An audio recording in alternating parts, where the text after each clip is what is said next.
You think these things I say, ordinary people can say? Umesema you don't fear anybody. I don't. You know we have your video. I don't fear anybody. The video kuna video ya Manduru. Or you think when I make noise I'm fearing somebody? Wacha tucheze video. Tuko na evidence kwa karatasi. Did you see me run away? What? Si video iko hapa. Going school going kid. Okay. So why I left UDA is where we are. When William Ruto became the president of the Republic of Kenya, the first thing he did was to open war with different people in this country. The first one that he opened war against that hurt me most was the mothers. Uhuru Kenyatta had a program called Linda Mama, where once you register, a mother registers, after 9 months she gives birth, Linda Mama pays. He removed that one. I told him this direction we are going is not the right one. Because now when you remove Linda Mama, hustlers are suffering. Are you helping hustlers by removing Linda Mama? Or are you told him? Yes. One-on-one. What are you talking about? You don't know Mobina. I don't fear anybody. You think these things I say, ordinary people can say? Umesema you don't fear anybody. I don't. You know we have your video. I don't fear anybody. The video kuna video ya Manduru. Or you think when I make noise I'm fearing somebody? Wacha tucheze video. Tuko na evidence kwa karatasi. Did you see me run away? What? Si video iko hapa. Video iko hapa. Mimi sina mahali ya kuona hiyo video. Hiyo mtajionyesha nyinyi wenyewe. Nitakuonyesha. Si kamera. Cheza video tu. Hiyo tu. Kidogo.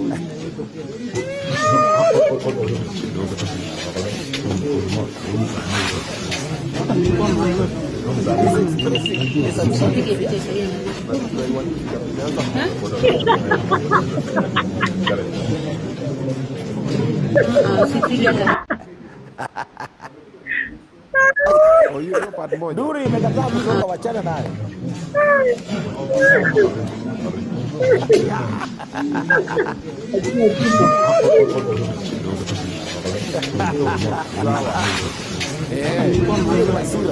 Hiyo ni hasira. Hiyo nduru ya hasira. Hiyo ni hasira. Hiyo si ya woga. Hiyo ni hasira. But ulisema umetoka Malaba. Wewe unafikiri if a coward will come to national TV and speak the things I'm speaking? No, I'm not saying you're a coward. Nimesema tu kuogopa. Okay, so there's the feeling that you need to do something, but you're not capable of doing it. Okay. That feeling. Okay. You have to remove that anchor. Okay. And also to people know that you're a human being. Okay. I'm a normal human being, as a village boy. I grew up in the village. And I think that one was good for me. I removed some feelings in my heart that were not desirable for me at that time. And that's why I'm more healthy than at that time. So, you told the president straight up, Linda Mama? Second thing that I told him, he attacked our children in high schools and the parents in high schools. High schools? Uhuru Kenyatta left something called Edu Afya. When your child fell sick in a public school, the NHIF will pay, and the principal or the dean of students will only call and say, mtoto ni mgonjwa, tumempeleka shule hospitali, go and see your child in hospital. But NHIF was paying for that. Now he removed that. I told him, are you helping hustlers or are you killing hustlers? That was not enough. He opened war with workers. He forced us to pay housing levy, raided our gross salary. As if that's not enough, he came with Shachi Shoshu, raided our payslip, 2.75. If you have salary and you have payslip, you exactly know what I'm talking about. As a leader of the worker, I would not have agreed.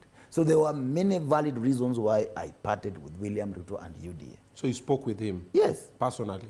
But I was the chairman at that time. Okay. And at some point, he agreed with me. I don't even understand. Alikubali? He agreed with me, said, wewe ni kiongozi wa wafanyakazi. Na hiyo mambo nasema ni sawa tu. Lakini sasa, but it became tough. I think at some point, William was not very bad. At some point, he changed and agreed with me that I'm doing kazi ya wafanyakazi. But I think the pressure was too much, especially when my small brother Malala became the SG. There was a lot of pressure on William to have me kicked out as an official of the party. Why? So you remember a time he called me at the airport when I was going home and he told me, people are saying you should not continue being an official. Then I told him, you want me to leave? Yes. But later on we met again in Statehouse. It's a long story. But on short, what I'm trying to say is that I did not leave UDA on any personal vendetta against any official of the party or the president. I left UDA because I did not agree them to backtrack on the policies that brought them in power. Okay. And I have told you some of those things. Of course, the killings came in. You remember when we were campaigning, we used to say there will be no more Ribayala. Yes. There will be no more Ribayala. But what happened? Middle came office, started killing people. Children, young people. The future of every society is the young people. So if you target young people, you are killing the future of that society. You are wiping it out. So all those things contributed to me saying, no, I don't belong here. Okay. Kondoka. Now, when you're in the party, you've said that there's a lot of pressure from outside and also within that you should not be in the leadership role in the party. Why do you think that was? You know, I was very critical because these issues I'm telling you, I was already talking about them, even in public. Oh. Specifically that time the president gets so agitated. I went to Kambani. And when they gave me time to speak, when I spoke, everybody started cheering me. And the governor had not come for that funeral. The deputy had not come. Members of parliament had not come for that area. And when they heard I had spoken and everyone was cheering me, they thought I was some camp. I want to sit there. So they all dropped that funeral after I had left to counter what I had said. What did you say? I was just talking about how the cost of living was going up. So you were in the government. Now I was still fighting inside because I said I'll fight from inside. It was our government. I contributed to making that government. And I was not going just to live in a coward. I fought until it was now not tenable for me to stay. Oh, you are in the boat, but you're drilling holes in. I was not drilling the whole of the map. I was correcting. Move you from your now let me tell you. If they listen to me, yeah, they will not have used about $1 billion in Malava and they still lost. They will have had me in UDA. I will have easily won because mimi watu wananipenda. But having in UDA and you are the one drilling holes in the boat. I was not drilling holes. I was trying to seal the holes that Ruto and his psycho fans were drilling in the boat. By sealing, by going in Ukambani and we're addressing, saying, oh, he cost of living in Gumu. Now we're unakana president. What was wrong? Even today, even if for example, opposition takes government today, let me tell you the truth. If they took government today, and I'm even a member of parliament, and they go this direction that William Ruto went with UDA, I'll still criticize them. Because when you promise people that you will make their lives better, and you go to office and you make their life worse, we should stop. We cannot be sycophant. I cannot be a sycophant. When you remove Linda Mama, are you helping Kenyans or you are making their lives very difficult? But what happened to like the leadership space in UDA? Like there's no other senior men you guys can sit down together and women and you say let's talk to the president. Umwambia hapana president hapa kidogo email left right. Wewe ulikuwa unatoka tu peke yako. Ukitoka peke yako hapo ndio sasa you know I am not the only one who left. But if you came in numbers you'd go and say hey Mr. President hapa kidogo mambo ni ngumu. Kwani angewasikiza? Let me tell you, you don't know William.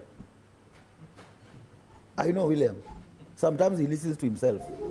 He doesn't listen to anybody. He listens to himself. If he listens to anybody today, William will have brought back Linda Mama. He will have brought back Edu Afia. He will not have increased school fees for secondary school from January by reducing capitation from 22,000 per child to 12,000. He will not have done that. Uhuru Kenyatta did that. Kibaki brought free primary education. What is there that is going to show people? Wewe unachenga barabara, hatutaka kuchenga barabara na watoto wanafukuzwa shule. Nanda pita hiyo barabara. You want everybody to be hopeless. No school, no nothing. From January we're going to have serious problems for our children in secondary school because school fees have gone up by 10,000. Our purchasing power has gone down because the income is not joblessness. Watu wanamaliza shule hakuna kazi. But those have been complaints even in Uhuru's government. Also, the complaints were just there. Remember, in yes, Uhuru's that's government, why I'm saying don't make their life even worse. Retain the good things that President Uhuru had done. You cannot be the president and you want to overturn everything. I have nothing against President Ruto. I have everything against his policies and principles and how he's running the country. You can't turn everything upside down. Look at NHIF. What we need is just improve NHIF. We only need 700 million to upgrade NHIF system, IT system, to have it functioning. What did they do? They went there with Nandi's wife and the rest, and they took 104.8 billion, saying they're bringing us it. That's outright robbery. We should not speak about that. Basi walisema watu walikuwa naiba NHIF. Sasa hao ndio wakaenda wakabeba yote. Unajua hao walikuwa wanaiba kidogo kidogo. Wao walibeba yote. 104.8 billion hadi kwa computer. Kwani hiyo ID hiyo ni kwani hiyo mahewa imepatilika na sisi tunafanyaga hii wifi hatuna shilingi kidogo kidogo shilingi 2 tumebrowse. Hiyo 104 billion na system. No, it is a system that is so robust and so secure that watu hawezi ibia kwa hiyo system. Order dawa kuleta hapa. Shani ya nini? Sini ya kulipa hospital bill. We are telling you we only needed 700 million because I'm a health worker and I'm a leader to upgrade NHIF program. But because this wife and those wakora and the Statehouse wanted to eat money, wakasema wanataka kuleta system mpya, which collapsed, and they went back to NHIF system. So they're using NHIF system? Yes, they has collapsed. So Shani NHIF system? Yes, it collapsed. Aye. See, I'm telling you. Na chief system 104.8 billion system. Lakini hizo bilioni ni mingi. Unajua hizo tunaweza jenga barabara ngapi hapa Kenya? Si wanajenga barabara, si barabara sasa inatengenezwa, wame launch. Wanaweza jenga mashule ngapi? Wanaweza equip mashule ngapi na hospitali ngapi na equipment na madawa na kuandika madaktari na manurses na lab people na watu kufanya kwa hospitali? For how many years? But wamesema hiyo iko kwa plan yao. Which plan? Si hata mabarabara juzi, si barabara imelaunchiwa juzi kwanza hii. Mtalipia hii barabara mpaka mtajua. Hii barabara umeambiwa ni ya bure. Si umesikia ni ya biashara. Ukitaka kupita unalipa. Hii 6 lane ya kwenda nini? Hii ya kwenda inaitwa hii ya kulipa. Kumbe hujui? Si ya bure. Ni biashara wanafanya. Na hiyo biashara ni yao. They are buying, they are taking everything, they are grabbed everything. Everything literally. These fellows are shameless. Stadiums. Jengwa. Talanta ile is beautiful. Umesikia ile inajengwa hapa Talanta ile ni imechukua bilioni ngapi? Umeona venye ni mrembo? Hiyo nyumba ni mambo ni bilioni ngapi? Hapo tena kuna shida kidogo. I tell these guys that they are mannerless. You know these guys are mannerless. No, basi kazi inafanyika. These guys are mannerless obina. They steal everything. Sometimes even they forget. They steal from the left and put in the right. And they run away, they have stolen. I'm telling you, these guys, they are mannerless. Affordable housing. Ile style wanaiba ni affordable housing. Hao ndio wanasupply majuma yote huko. Sasa kusupply majuma ni shida gani na inasaidia? Na hao ndio wanaamua. Wanajenga nyumba kwa shamba ya serikali. Alafu wanakuja kuhusia raia. Serikali nyingine ikikuja return our land. The same thing they wanted to do for those people who are given prison land in Kitale. Because they said this land was government land. How are you given? Now you are taking government land, building a house and selling. And yet you wanted to move people from prison land in Kitale because it was prison land given to private people by President Moi. Just because it was not you who gave it. And yet you are giving right now. What's the difference between that prison land that Moi gave private people and this one you are building houses and selling? And if you ask them, the proceeds of the houses you are selling is going to who? They will not tell you. Hasini kwa government. Which government? Wewe umeona budget wakisoma budget hii ya budget wakisema hii proceed tunaweka kwa budget imetoka kwa houses tumeuza. Where is the money going? Si mimi nimejua inaingia kwa system yani ni kama bila nionyeshe kwa budget mahali wameweka hii pesa imekuja kwa budget imetoka kwa housing. We continue contribute to that useless housing thing and they continue selling the houses. Na housing ingine wananunua wenyewe hata wanunui wanachukua. If you say it, you corrected 600 billion, you say it in Ethiopia. If it were you who say it in Ethiopia, isn't it? Let's assume it was Obina in Ethiopia. And you are giving a report to the world and you're saying in Kenya, workers have given me 600 billion. Even if one unit is going for 1 billion, how many houses are supposed to have? How many units? Mimi sasa unanipatia stress pia mimi. But these are facts. But it's helping the housing problem. Which housing problem? A lot of people don't have houses in the country. That's what they said. Did they ask they want to be built for a house? Si waliona tu watu wana. Wewe ukiwa mwanaume na huwezi jenga nyumba, you are not supposed to be a man. So government is inijenga. You are not even supposed to have children. An African does not wait for another man to build a house for him. This is pure corruption. People are taking our country. They have taken everything. Na uliza wewe pesa hii proceed ya housing levy inaenda wapi? Hata mimi sijui. Inafanya kazi gani? So, unaniuliza mimi. For how long are we going to continue contributing? Koriri pesa inaenda wapi? Pia hajui. Ndio kuna mtu anajua. So your worry is just as worry as mine. Sio ulikuwa huko. We are speaking, and that's why I left. Farmers, they are being empowered. By what? Fertilizer. Hii mawe. Wanapatiwa seedlings. Ama That gani? was one scandal. Hii mawe ndio unasema. Una blow things out of proportion. It was one situation. It was mawe they were giving our farmers. Can you see? But that was one. Look, Obina. That was one. These fellows, I told you, they are mannerless. See, it was I told you they are mannerless. Unajua mtu ana tabia. Anakula kishiba na kutapikia kwa miguu. Imagine wanachukua wakulima wanapea mawe, wapande nayo mahindi. Ilikuwa moja mheshimiwa. Hiyo mahindi Uhuru Kenyatta alituachia hii 50 kg, 25 kg ama 50 kg, ikienda na 950 shillings. Wameongeza mpaka 2000. Inflation. Which inflation? Nani ameleta inflation? So walisema uchumi imeimprove. Imeimprove kwa nani? Kwao peke yao.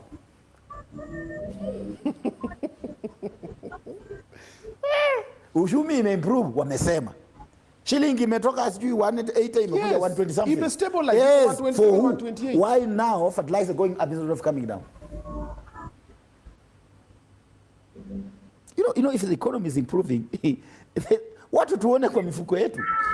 But you know, cost of living ime increase kila mahali, it's worldwide. Hata majuu watu pia wana complain. You've not seen the videos on CNN and the likes that everybody's complaining about. Any government that jokes with food, agriculture, is not a serious government. How could you have allowed, who has ever been taken to prison because of your fertilizer amount? Because that's business that was being done inside Statehouse, not outside. Aye. I can tell you for free, the president may not be aware. Let me isolate. Oh, okay. The president himself. Inside. Let me say the president himself may not have been aware, but it was being done inside Statehouse. Na nani? Sikina Faruk, kwani nani? Kwani unafikiri mimi naogopa Faruk? Just a school class 2 dropout who's messing up the country. He wanted to kill me. I survived. I can't die from morning to evening. But for the first time I was convinced to leave. That is not my nature. I don't know what happened with me. Mimi bado napenda maisha yangu. Just putting it out there. The only thing, Obina, that makes me think twice before doing some things is my family. Me too. And my Malava people, they still want me. Me too. The video. Disclaimer. Juu sasa penye anaangusha maboma hapa. Mimi niko na mtoto mdogo. Ndio mtoto wangu amerudi kwa maisha yangu. If you know your spine is still shaking, be careful when you want to interview me, because me, I don't fear anything. You ask me a question, I'll answer straightforward. The way it is. Okay. Irrigation schemes. Where have you seen somebody coming to kill you? I saw. Tutafika huko. Breathe. Husa. Okay.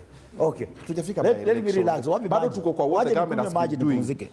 Irrigation schemes zinafunguliwa. Zinafunguliwa wapi? That is helping farmers. Wapi? That irrigation scheme tuli Google last time. Ile ya Kalana wapi? Ile ya Kalana ile ilikufa. Aero. There's an irrigation scheme in Aero. There's nothing new in Aero. Education has been going on for all these years. Hapa ni nyingine wanataka kukula pesa. These people are mannerless. Hapo Aero. Ngoja kidogo Bina. Tell me something. When did irrigation stop in Aero? That's my route to Nairobi. Almost every day. No, kuna ingine imefunguliwa. Tulicheck your story ilikuwa. It was launched. They even put some money in it. Was it Suba? Inaitwa the money was allocated. Yeah, there's some money that was allocated for it. Allocated? Yes. Have you gone to collect the information if it has been implemented or the money has been eaten already? No, we called someone on the show. I think we called the senator. No, it was not Governor Obado. We called Okage. Yeah, it was a senator. And he said, yeah, there is something that is happening over there. And also you've seen. Did you go to see? You cannot report it. Me, I'm telling you what I see. Irrigation has never stopped around that area. I pass there all the time. Irrigation goes on. Wanapanda rice. Yeah. Let's talk of Homa Bay. You've seen the growth that is happening there. Ile ya ndege nimeona. Ile wanajenga kiwanja ya ndege. Homa Bay. So kuna hii stadium. Then kuna ile landing bay ya fishermen. Sasa hiyo. Kuna soko imefunguliwa. Agriculture ni ya nani? Kwa hii serikali yetu ya devolution. Agriculture belongs to who? Wanaopinaji. Hiyo ni vitu ya county government. Sasa unajua time president anakuja kwa area yenyu anawaempower in a certain way, unapata vitu zinaweza kufunguka. For example, the county government was not doing that before the president went there. And Obina, that's where the problem we have. Venye president alienda huko ndio mambo ikaanza kufunguka. That is the problem we have in Kenya. When they are reading the budget for this country, when they are doing budget appropriation, when they are allocating money to two projects in Kenya, is there money allocated that the president will use this money to do projects?